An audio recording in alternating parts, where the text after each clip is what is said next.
stock outboard champion Edward Hearn.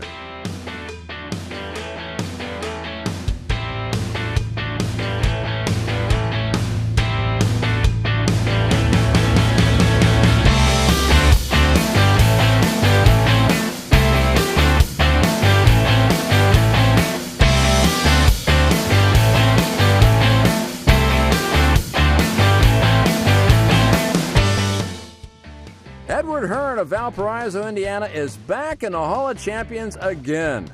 For the 15th time, his 12th time in stock outboards alone. Nobody else has ever been inducted that many times. How does he do it? In 2011, Edward found the time to win both B-Stock Hydro and B-Stock Runabout Nationals, the regional titles, high points in B Runabout, and second place in B Hydro high points. This while finishing up a term as stock outboard chairman and being husband, father, and attorney.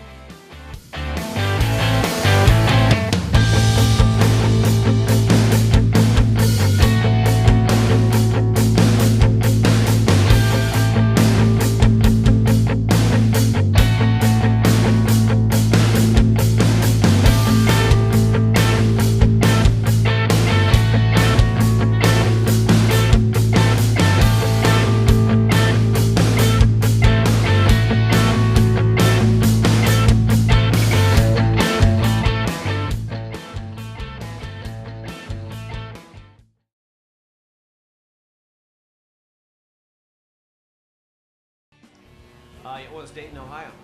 That was my first race. I was 8 years old, and I finished, didn't kill anybody, and didn't have so much success after that. Went to a few races and cut off a few people trying to get on a plane.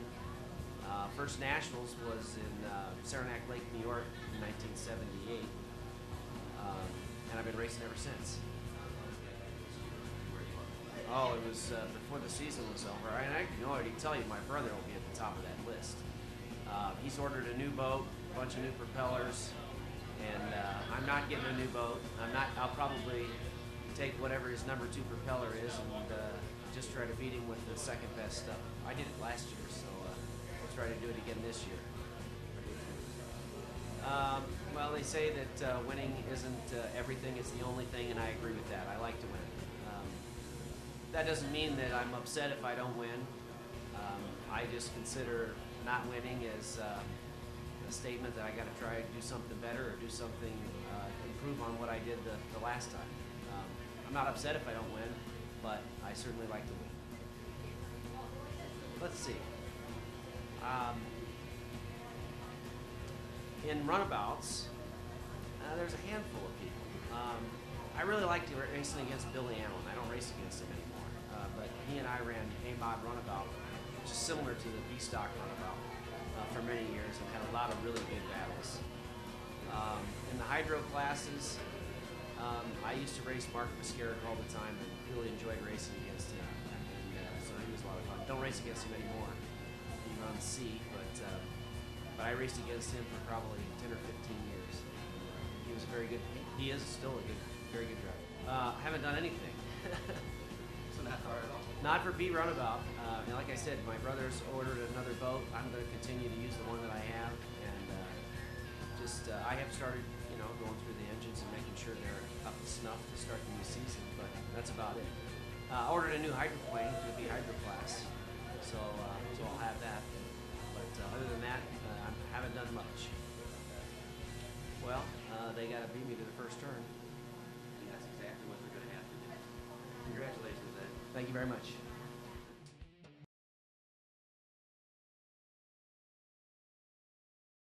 Of about 3 dozen kids, I think. Come on up here, Edward.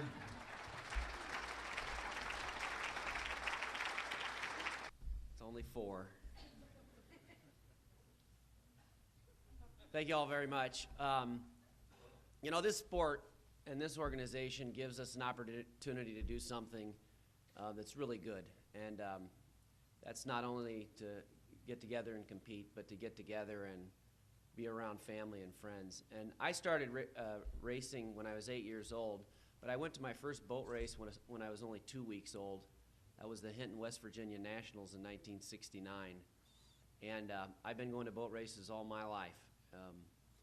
My parents used boat racing as the way for our family to get together. It really is a family reunion for us, not only for friends, but that was the way we got together. That was the way we spent our vacations. This was the way that my parents used boat racing to teach us how to grow up and how to compete and how to do things the right way. And so I want to thank my parents, Steve and Dolores Hearn, my mom and dad. Recently, I read a pretty famous tennis star said, you know, you can tell a sportsman by the way they walk off the tennis court. And that is, you can't tell whether or not they've won the match or the game or whether they've lost. And after racing for over 30 years, and before that, watching my dad compete, and my mom was a competitor too, she played tennis.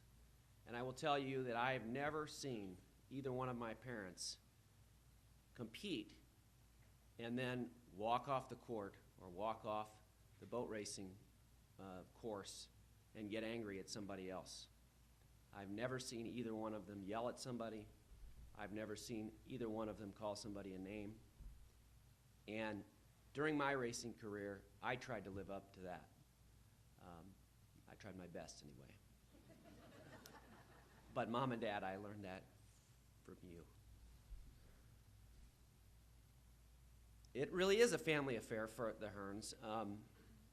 My brother and sister also raced and then quit racing for a while, and I kept racing in stock outboard.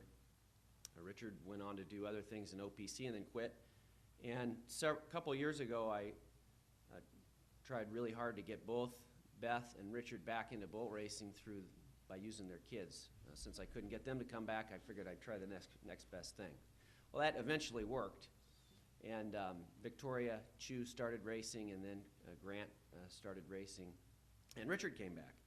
And so I want to thank Beth and Richard for coming back to racing, because it continues the family affair for our family. This is the opportunity that my family gets to see their family. I also want to thank my in-law family,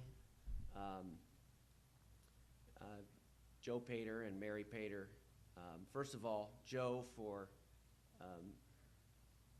keeping the racing tradition alive and encouraging, giving his daughter another reason to come to the boat races. That helps me. I did accuse Kelly over the winter, though, when I had all these honeydew lists. I told her, I said, you know, I really want to know, are these honeydew lists for doing things that have absolutely nothing to do with boat racing because your dad is working on another 25 runabout project or something? But I also want to thank my mother-in-law, Mary Ann, for helping take care of those 4 girls. They're a lot of work, and that allows me time to go out and race, and Kelly to help me, because Kelly is usually right there with me when I go out on the race course. And of course, I want to thank Isabella, Corey, and Ava. They're my biggest race fans. Every time I go out on the race course, unless they're taking a nap, they're standing right on the beach, and they look at me and wave and say, "Good luck, Daddy, go beat Uncle Richard."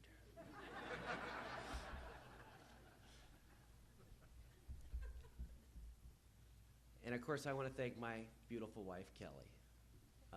She's always there to help. She does the things to get the family to the race course that she can do so that I can do the things that I need to do to get the boats and the motors to the race course. And she enjoys racing as much as I do, and probably more. And because of that, she encourages me, or allows me the opportunity to be encouraged to try to go and win. And additionally, she also encourages me to be a good father to my 4 children. And so that encourages me to be a good husband to her, at least try. There's a country song that I think says, "God bless the broken road that led me straight to you." And Kelly, Those two roads were really broken, but every day I thank God for leading those roads and causing them to lead me to you. I love you. How am I doing, Mary? A couple other people I want to thank. First of all, I want to thank Richard again. You got to see the videos of the Nationals, and Richard jumped the gun in B Runabout, and I passed him anyways. But that was because he made another good decision, and that was he ran the wrong boat. So that helped me win the B Runabout race. I also want to thank Tim Seedor for flipping in the first heat of B Hydro. I was catching you, Tim, but I probably would not have been able to catch you before the end of the race, so I really appreciate you dumping on the last lap. And I want to thank John Rinker, because the boat I ran, well, actually Paul Trollian built for me, but I decided I wasn't going to race B Hydro a couple of years back because I had a lot of kids to take care of, and John Rinker wound up buying that boat just to put a 20H on it and look at it, I think. But he loaned it back to me this year, and so John Rinker actually owned the boat, but he loaned it back to me so I could use it again this year and win the B Hydro championship. You know, I get asked a lot of times, how many times have you won the Nationals? And you know, I honestly do not remember. I do not know. And that's because, quite frankly, in answer to another question that I get asked a lot, which is, which race is most memorable to you? Which championship is most memorable to you? I don't look back on the past. The race that's always the most memorable for me is the one that I haven't yet won. And I hope to be back again. Thank you very much.